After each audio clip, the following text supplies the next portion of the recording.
मेरा नाम जैस्मिन मलिक है। मैंने बेसहारा गोवंश के लिए गौशाला चलाई है प्रेमपुरी मुजफ्फरनगर में। मेरे बारे में एक अफवाह ये है कि मुझे गवर्नमेंट की तरफ से एक प्लॉट भी मिला है, मुझे 20 लाख रुपए भी मिले हैं। तो मैं क्लियर करना चाहती हूँ, जो 100 गज का प्लॉट है वो मेरे पापा ने अपनी एफडी, काफ़ी सारी एफडी को तुड़वा कर और एक छोटा सा प्लॉट बेचकर उसको ख़रीदा है। वो उन्होंने अपने पर्सनल यूज़ के लिए ख़रीदा है, उनको वहाँ पर डेयरी करनी थी। उसका मेरे इस सेवा से कोई मतलब नहीं है। वो अपने पैसों को उधर यूटिलाइज़ कर रहे हैं।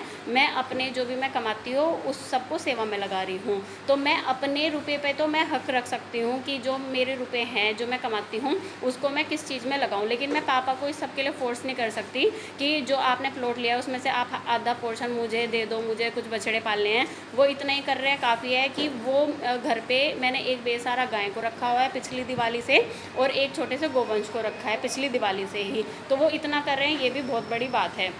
पापा से मुझे रोज़ के 20 रुपये मिलते हैं, मम्मी से 10 रुपये मिलते हैं, तो 30 रुपये पर डे मेरे घर से कलेक्ट हो जाते हैं। और हमारा घर भी बहुत छोटा है, 57 गज के आसपास का घर है, और हम 7 फैमिली मेम्बर है। तो हमारे पास इतनी भी जगह नहीं है कि हम किसी बेसहारे गोवंश को अंदर रख ले। पापा ने बाहर एक खोर बनवा दिया उस गाय के लिए, और जो बछड़ा है वो ड्रम में खा लेता है। तो वो 2 गोवंश को मैं घर पे मैंने पाल रखा है, जिससे कि मैं अपनी गौशाला में कुछ और गोवंश को रख सकूँ, कुछ और छोटे गोवंश को रख सकूँ, मेरे पास स्पेस हो। तो वो जो 100 गज का प्लॉट है, मुझे ये समझ में नहीं आ रहा था कि मेरे बारे में अफवाह ने एकदम से तेज़ी किस वजह से पकड़ी। तो हुआ ये कि 9 दिसंबर 2021 से मैंने अपनी गौशाला स्टार्ट कर ली थी, और पापा के पास जो उनका मन बना कि उन्हें एक डेयरी करनी है, वो उनका मन बना जनवरी में। तो उन्होंने जनवरी के एंड तक एक प्लॉट परचेज़ कर लिया। लेकिन इस सब का मेरी सेवा से कोई मतलब नहीं है। अब चाहे कोई कितना ही अफवाह उड़ा ले, इससे कोई फ़ायदा नहीं है, क्योंकि जिस चीज़ के सिर हाथ पैर ही नहीं है वो कब तक सर्वाइव कर पाएगी। दूसरी अफवाह ये है कि मुझे 20 लाख रुपए की गवर्नमेंट सपोर्ट मिली है। अरे भाई, ये तो बताओ, अगर 20 लाख रुपए की गवर्नमेंट सपोर्ट मिलती तो मैं पूरे दिन, जो मैं एकदम से सुबह में उठती हूँ, मैं इनकी सेवा में लग जाती हूँ, फिर मैं ऑफिस चल जाती हूँ, फिर आके फिर इनकी सेवा में लगती हूँ, तो मैं अपना ये हाल बनाए रखती क्या? मैं एक अच्छा सा सुपरवाइज़र, एक अच्छा सा हेल्पर ही रख लेती। मैं अपने गोवंश को, अगर मेरे किसी गोवंश की तबीयत ख़राब भी है तो मैं सुबह में इनका करके चल जाती हूँ, फिर आके इनका करती हूँ। मैं उन बेचारों के लिए एक सुपरवाइज़र भी नहीं रख पा रही कि जो उनकी मतलब रेगुलर एक्टिविटी, उनकी हर टाइम की एक्टिविटी नोट कर पाए कि उन्हें कोई दिक्कत तो नहीं, क्योंकि ये बेचारे बेजुबान हैं।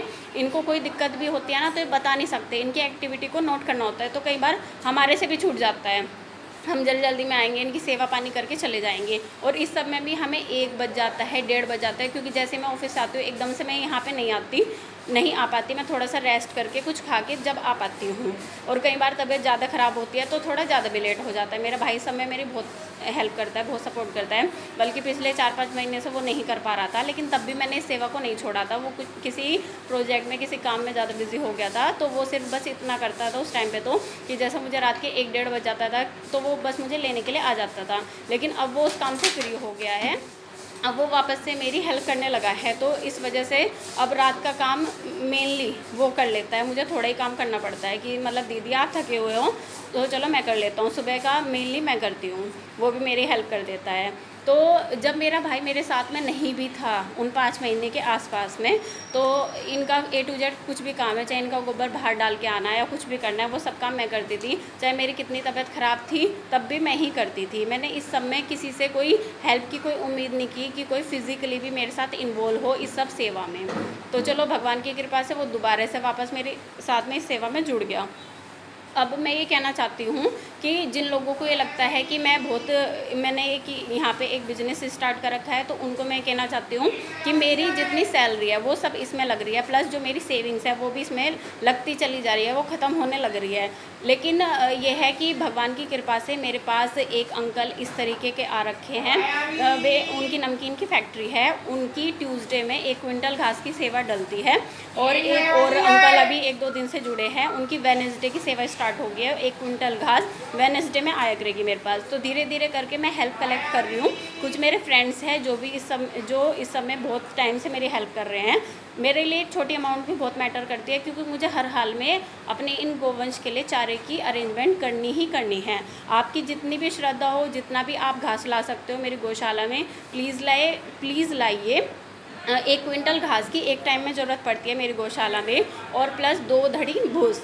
तो इतने इतने सब में भी इनके लिए कम पड़ जाता है। लेकिन फिर भी मुझे ये पता है कि अगर मुझे जीने के लिए 4 रोटी चाहिए और अगर मैं 2 भी खा रही हूँ तो मैं मर नहीं जाऊँगी। वो पॉलिसी हमने इन बछड़ों के साथ में अप्लाई कर रखी है।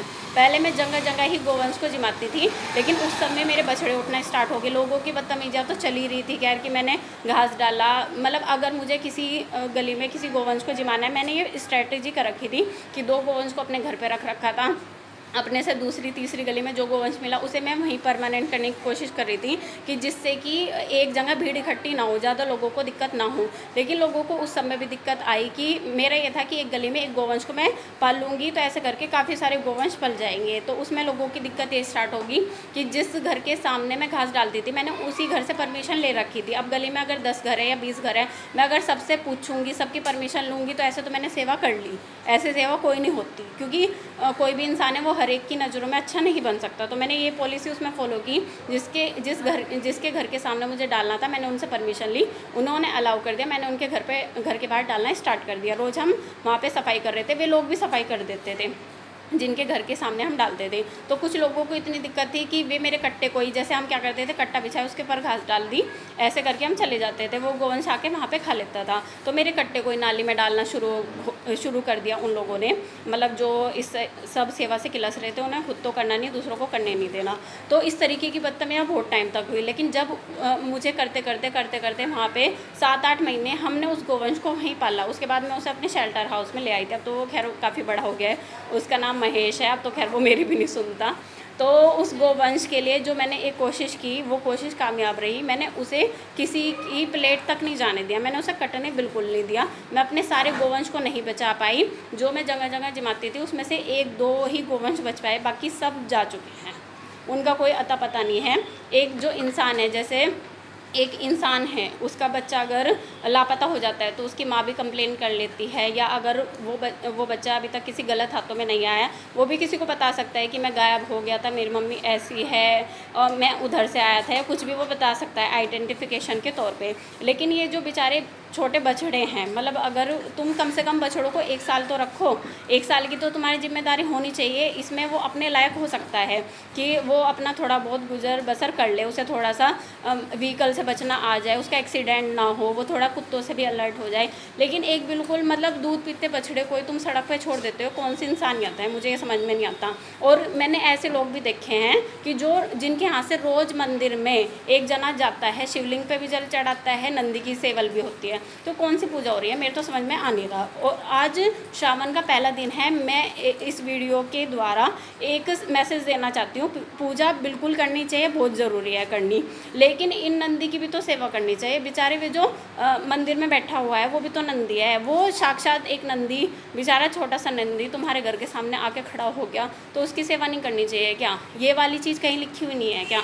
मतलब ये वाली चीज़ हमें सोचनी नहीं चाहिए क्या?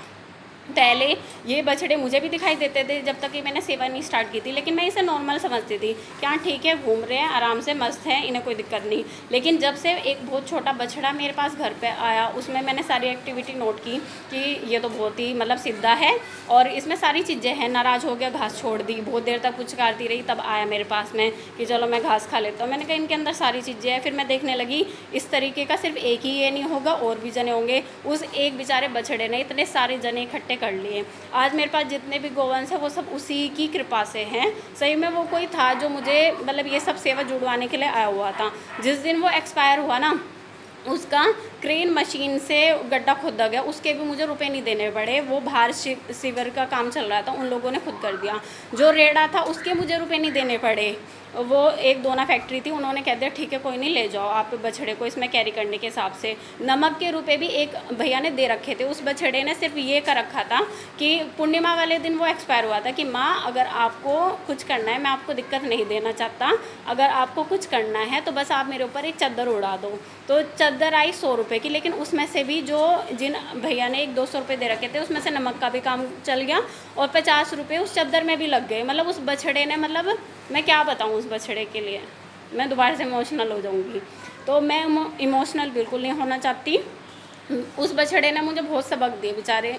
मतलब उसकी इतनी चीचड़ी हो गई थी लास्ट के टाइम पे जब वो एक्सपायर होने वाला था, इतने बेचारे के शरीर पे बाल नहीं थे जितने उसके एक एक बाल में चीचड़ी हो रखी थी। हर टाइम जो उसका खून चूस रही थी, बाद में वो ठीक भी हो गया, लेकिन जब तक वो इतने घाव बना चुकी थी कि उसका सर्वाइवल पॉसिबल नहीं हो पाया था। वो बेचारा अपनी इच्छा शक्ति से जिया हुआ था। मैं उसे घास दे रही थी, इसकी वजह से नहीं वो जी रखा था। वो बेचारा जिया हुआ ही अपनी इच्छा शक्ति की वजह से था। उसके आगे के दोनों पैर खराब हो रखे थे।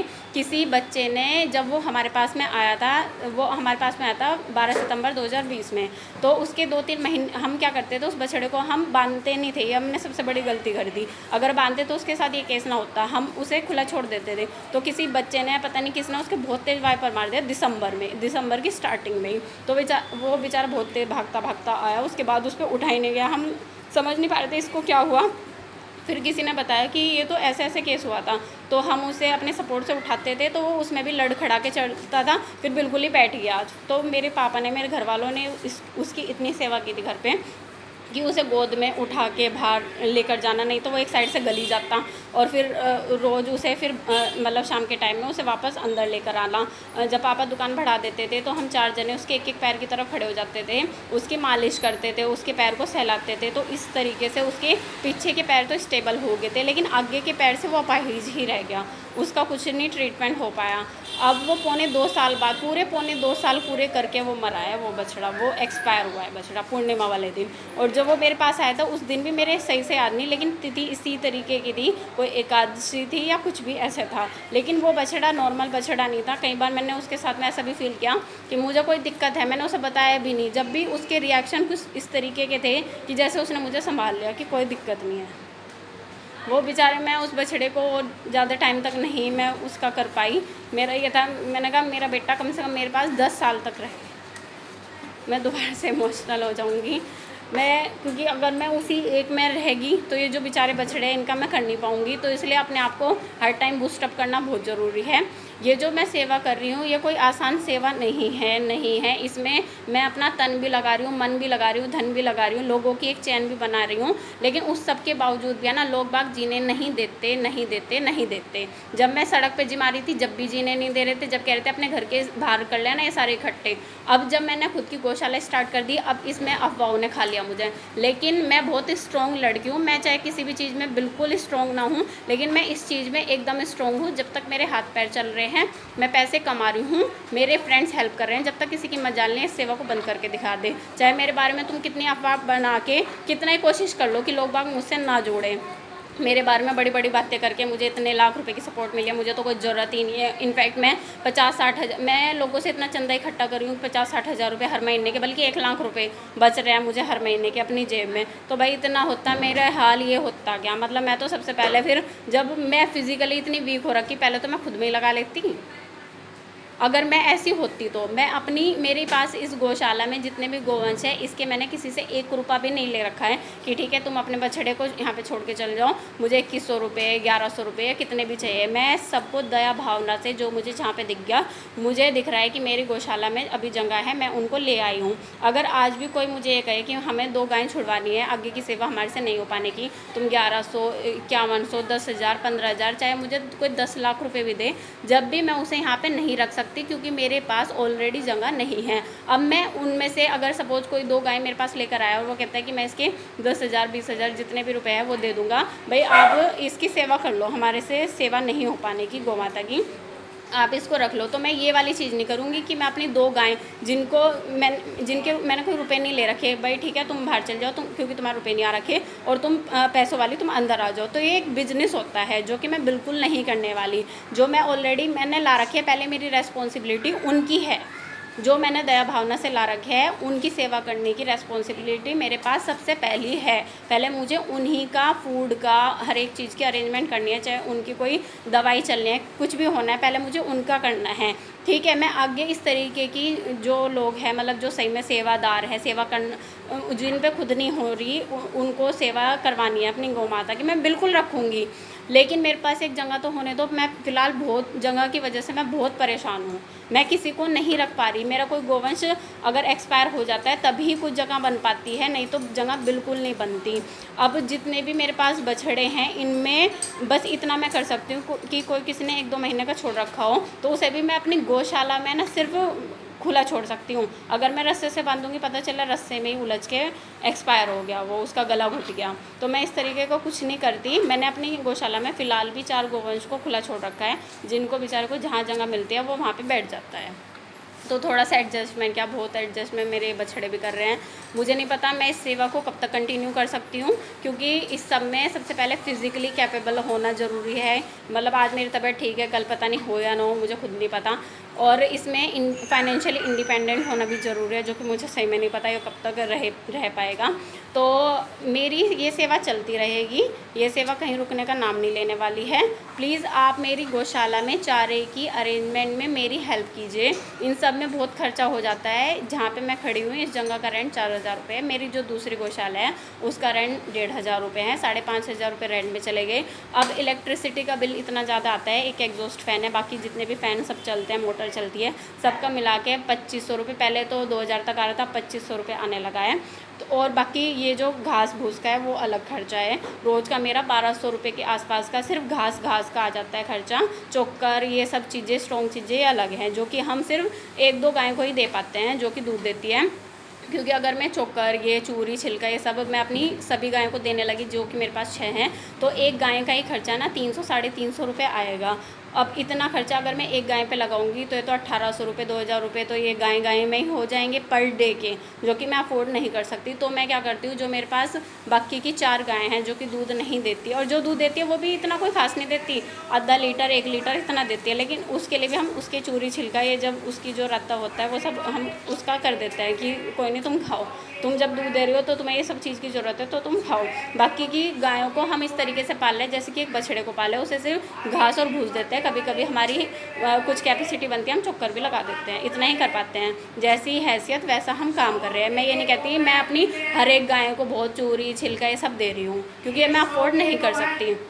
इस सब के बावजूद भी इतनी अफवाह उड़ रही है, मतलब लोगों को बिल्कुल शर्म नहीं है और ना काम है कुछ भी। उन्हें एक ही काम दे रखा है, वो है सिर्फ और सिर्फ इस लड़की को परेशान करना, क्योंकि किसी को ये वाली चीज़ हजम नहीं है कि कोई अपने शरीर से तो हेल्प कर रही है, वो अपनी सारी सैलरी इन पे लुटा रही है। अब तुम्हारा मन इस तरीके का नहीं है, मेरा दिल इतना बड़ा है कि मैं अपनी सारी कमाई इन पे लुटा देती हूँ, तो इसमें मेरी कोई गलती नहीं है। अगर तुम्हारी हैसियत मेरी गौशाला में एक रोटी भी देने की नहीं है, तुम्हारी इतनी छोटी सोच है कि हमें क्या ज़रूरत है गौशाला में रोटी देने की या कुछ भी, वो तुम्हारी अपनी मर्जी है। मैं तुम्हें ये नहीं कहती, ना मैं तुम्हारे हाथ पैर जोड़ रही कि मेरी गौशाला में आओ और रोटी दो। इस तरीके के इंसानों से मैं कोई रिक्वेस्ट नहीं कर रही। मेरी रिक्वेस्ट सिर्फ अच्छे लोगों से है जो सही में सेवा करना चाहते हैं, उनके पास टाइम नहीं है, वो मेरी गौशाला में कोई घास डलवाना चाहते हैं तो वो ज़रूर आए, वो सामने ज़रूर आए। अपने बारे में पहले मैं बताते हुए बहुत ही चक रही थी। मैंने अपने बारे में वीडियो बनानी स्टार्ट की 2-3 महीने बाद, कि किसी को ऐसा ना लगे कि मतलब इसने तो मतलब फाइनेंशियली हेल्प मांगनी स्टार्ट कर ली, मतलब किसी को लालच के तौर पे ना लगे। पहले मैंने अपनी चीज़ों को प्रूफ किया है कि मैं इनका सर्वाइवल करवा रही हूँ। फिर मैं जब मेरी मतलब एक्सपेंसेस बिल्कुल आउट ऑफ कंट्रोल हो गए, मैंने कहा ऐसे तो मेरी जो सेविंग्स है एक दिन बहुत ही निगेटिव में आ जाएंगी, मैं खुद अपना खर्चा नहीं चला पाने की। मुझे घर से अपने जो भी मैं काम करती हूँ, जो भी मेरा कुछ भी एक्सपेंस होता है, उसका मुझे कोई रिम्बर्समेंट नहीं मिलता, वो सब मुझे खुद ही चलाना होता है। तो अपने लिए भी मुझे जो मैं कमाती हूँ उसमें से ही मुझे अपने लिए भी निकालना है, मुझे इन बछड़ों के लिए भी निकालना है। तो एक हर टाइम में ना एक डर रहता है कि मतलब जो मैं जॉब करती हूँ या जो भी मैं फ़िज़िकली अभी कैपेबल हूँ, तो बस मैं किसी चीज़ से नहीं डरती। मुझे सिर्फ डर लगता है सिर्फ अपनी कैपेबिलिटी के तौर पर।